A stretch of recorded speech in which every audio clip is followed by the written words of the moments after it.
As for Britain and its role as President of the European Union and in its own right, well, I hope very much that over the next few days we can help to make progress, because I believe that what is vital here in the Middle East, and in particular, obviously, in relations between Israel and the Palestinians, is that people can see some visible, tangible sign of progress being made. Because it's when progress doesn't happen, then people get very frustrated and the situation slips backwards. Now, I will be in a better position, obviously, towards the end of the visit to say whether I believe progress is possible. But I hope very much that we can make a contribution to that, not in any sense cutting across what the Americans are doing, but working very much complementary to their efforts in trying to bring about a peaceful solution. I would like to take this opportunity here now, knowing, as you say, that you will be celebrating shortly the 50th anniversary of the State of Israel, to send the people of Israel. And I welcome very much indeed what has just been said by the Prime Minister. And I think his offer to go within the next month and to have a serious process of negotiation is extremely important. I believe that the American proposals do provide a constructive way forward, and I think that if we can have good negotiation, then there is the chance that we can get the type of agreement that can give people peace with security for the long term.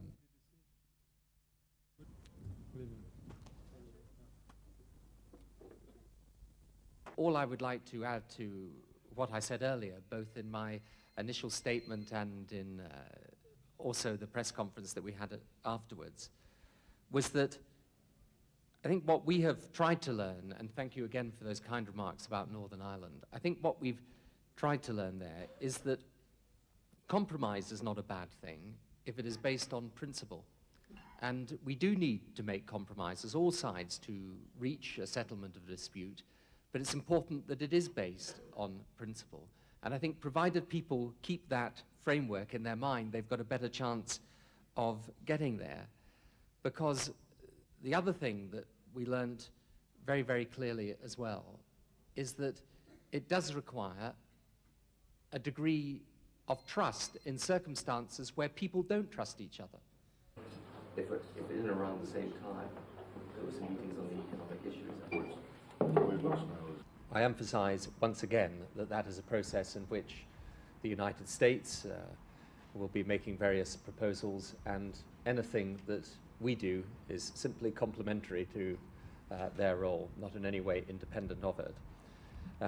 I'm also very pleased that the Prime Minister has indicated that we should have meetings ourselves in London at that time. In particular, we explored this morning how we can close the gap on some of the interim economic issues, and especially the industrial park, the Kasniјe industrial park, and the airport.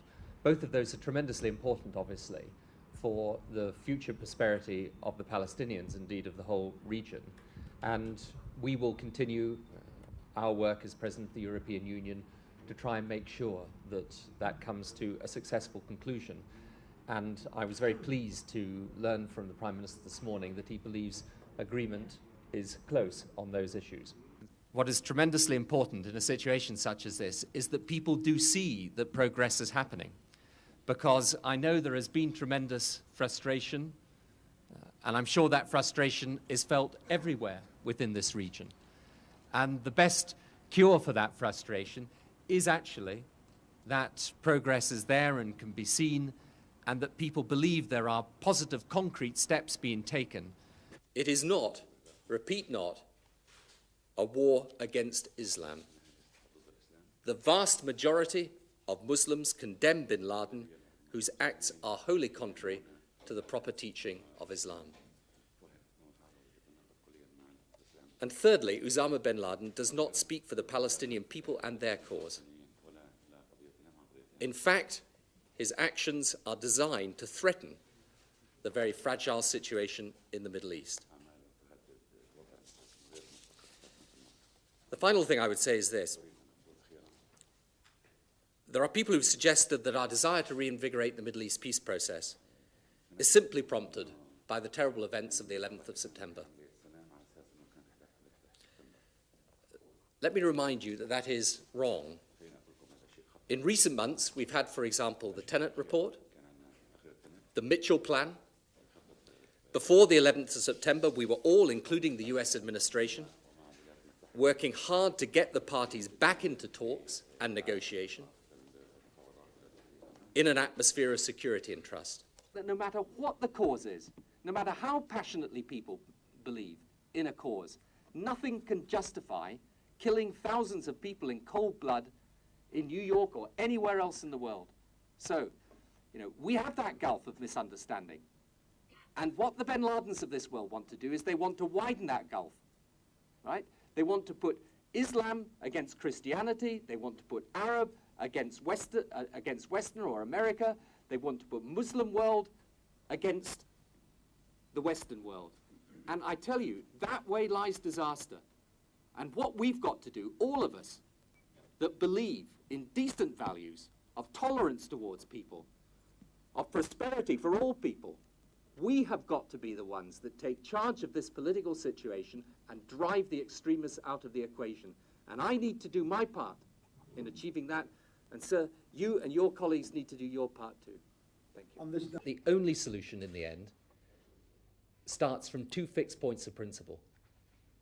Israel, confident of its own security, recognized not just by Palestinians but by the Arab world and the outside world, and a viable Palestinian state. Now, I can't do the negotiation here, and neither can anyone else.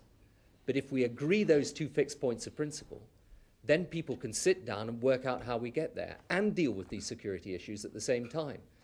That is the purpose of the meeting in London. And I thank Prime Minister Sharon for his welcome of it.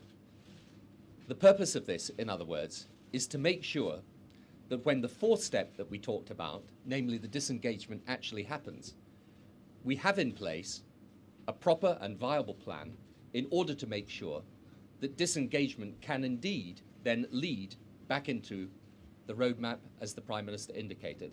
And that was the fifth step. So in other words, we set out an overall vision. We have the election of the Palestinian president. We have a plan, a proper plan, a viable plan for the Palestinian side in terms of politics, the economy, security. And then what we can do is have the disengagement, and after that, provided there is a complete and total end to the terrorism that has disfigured so much of what has happened in this area, can I also express my deep condolences to the families of the American soldiers that lost their lives in Iraq yesterday. Once again shows the necessity of winning the struggle there against terrorism. Everybody can talk about the possibility of an independent, viable Palestinian state. We can all make speeches about it, we can all make declarations in favor of it. What we have today is an agreement, not just on behalf of the Palestinian Authority that has got to usher in such a state, but also on behalf of the whole of the international community, as to the practical steps, the foundation stones necessary to create that viable state in the future. And measures also in respect of economic and social. What must be clear is what are the building blocks of that independent, viable Palestinian state. Viable not just in terms of its territory, which should be contiguous, as President Bush set out last week, but viable also in terms of its institutions. That's the purpose of it. I hope we can achieve it. Thank you, sir. Thank you. Thank you very much. This is the issue that causes as much misunderstanding, division, concern, worry as virtually any other in the whole of the international community. And if we are able to make progress on it, that is relevant and of interest, of course, primarily to the Palestinian people, to the Israeli people. It is also a major part of ensuring the security and stability of countries like Britain, of the European Union, of the whole of the rest of the world.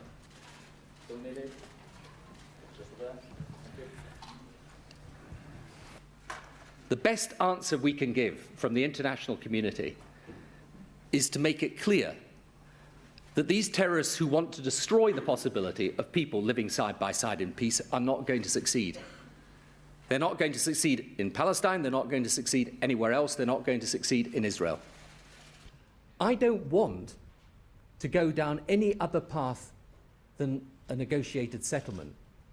But the reality is this thing has got to be moved forward by negotiation, or we're in a stalemate that Israel is necessarily and realistically going to want to unlock. Of course, I want to see a situation in which this region has Israel confident and secure, where we have a Palestinian state, democratic and viable, and where we have Lebanon with the Lebanese government elected by its people, able to make its writ run in the entirety of its country, and where Iraq has a democratic government. And if we get to those positions, then I think this will be, of tremendous benefit to the whole of the world. It's a big struggle. It may take some time to do, but it's worth struggling for, in my view.